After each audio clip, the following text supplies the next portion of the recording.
아까 이제 양재 원장님께서 말씀하셨지만은 그 심근경색이나 뭐 협심증 말씀하셨지만은 정말 또 심장으로 더 질환이 들어가면 심낭염이라 그래서 또 심장 자체를 싸고 있는 막들이 많거든요. 근데 심장 같은 기관은 우리가 몸은 쉴지어도 심장은 계속 뛰어야 되는 것처럼 평생 죽을 때까지 계속 움직여야만 하는 기관이기 때문에 그런 심장 같은 경우에는 그 일종의 완충을 할 수 있는 윤활액을 어떤 식으로든 간에 윤활을 쳐줄 수 있는 그러한 어떤 그런 주머니 같은 것들도 이게 형성이 되는데 그리고 우리가 심낭이라고 합니다. 근데 심장이 안 좋으신 여러 가지 상황들 중에서 이렇게 지금 가슴 흉통이 심하면서 스트레스 많이 받는 또 어떻게 시든 간에 가슴이 좀 답답하면서 아픈 그런 사람들 같은 경우에 지금 여기 언급이 안 됐지만 또 심낭염이라는 질환이 있는데 이런 질환은 이제 그 심장을 윤활시켜주는 그런 낭에 해당되는 어떤 윤활액 같은 부분들이 주머니가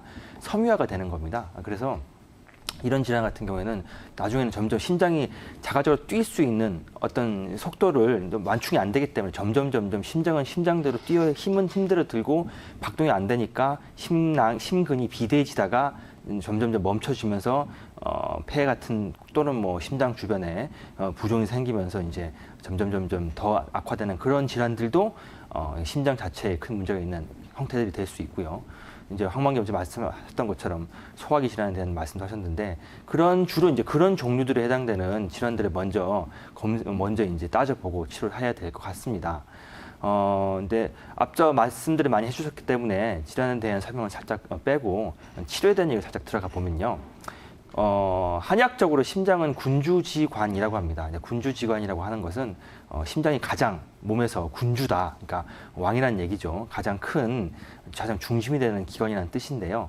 그런 군주지관이라고 하는 것은 또 다른 말로 표현하면 심장은 그 자체가 곧 화라고 표현합니다. 화의 덩어리, 그러니까 우리가 뭐 스트레스라든가 우라가 쌓이는 화라고도 표현하지만 그것이 아니라 정말 태양과 같은 몸에 양기를 뿜어주는 원천이 되는 곳이 심장이라고 표현하는데요. 그래서 그 심장에 병이 생기는 경우들은 대부분의 경우가 이 화기가 원활하게 잘 작동하지 못해서 뭔가 그 저항이 생기거나 장애가 생겼기 때문에 심장의 기능이 저하가 되고 방해가 받고 그것 때문에 생기는 여러 가지 다른 문제가 생기는 것으로 고서에는 나와 있습니다.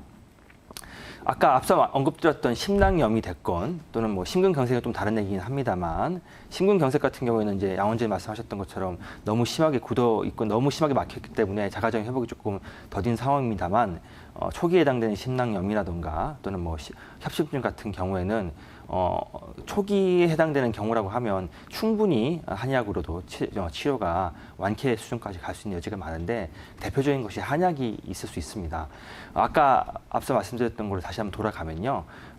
그 심장에 해당되는 부분, 그 아까 열기와 화기를 말씀드렸는데 그 열기와 화기가 원활하게 온몸으로 돌아가 줘야지 심장이 제 역할을 하는 건데 그렇게 못 되는 경우는 대부분의 경우가 습기 또는 숙이라고 하는 표현이 됩니다만 뭔가 그런 것들이 심장 주변에 늘어붙어서 심장의 화기가 원활하게 사지 말단 머리 쪽으로 통달하지 못하게 퍼지지 못하는 경우가 생기는 것들 때문이라고 이제 고서에는 정의를 하고 있고요. 이런 것들을 한마디로 하면 그 한의학적 용어로는 결흉이라고 합니다. 결흉.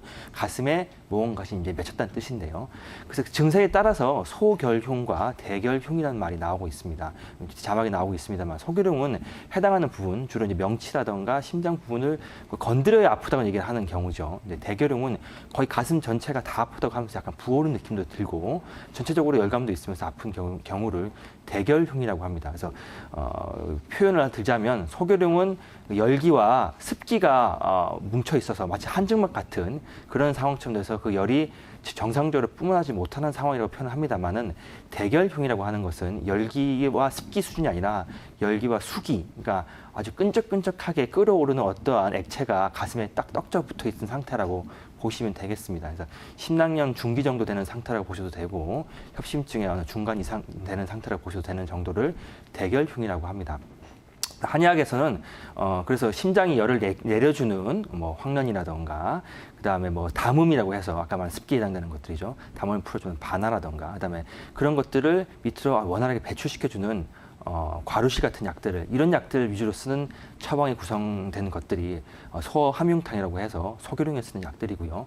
지금 이 언급한 약들보다 더 센 약들이 있습니다. 대황이라던가 감수라던가 뭐 이런 망초 같은 약들 위주로 구성된 처방들을 대함융탕이라고 하고 대교룡에 쓰는 처방이라고 볼 수 있겠죠. 그래서 지금 말씀하신 이제 그 환자분은 64세 여성인데 수시로 가슴 쪼인다고 말씀하셨고 뭐 여러 가지 만성 증상이 또 말씀하셨는데 일단 다른 걸 배제하고 뭐 아까 척추 교정이라든가 뭐 여러 가지 그냥 어혈 같은 걸 배제한 상태라고 하면 순수하게 가슴만 보는 통증을 봤을 때는 이런 식으로 한의학적으로는 아주 어느 정도 그냥 단순한 통증 수준을 넘어서서 어떤 질환으로 갈 수 있는 그런 영역까지도 한의학적인 방법으로 충분히 치료할 수 있는 영역이 있다고 말씀드리고 싶습니다.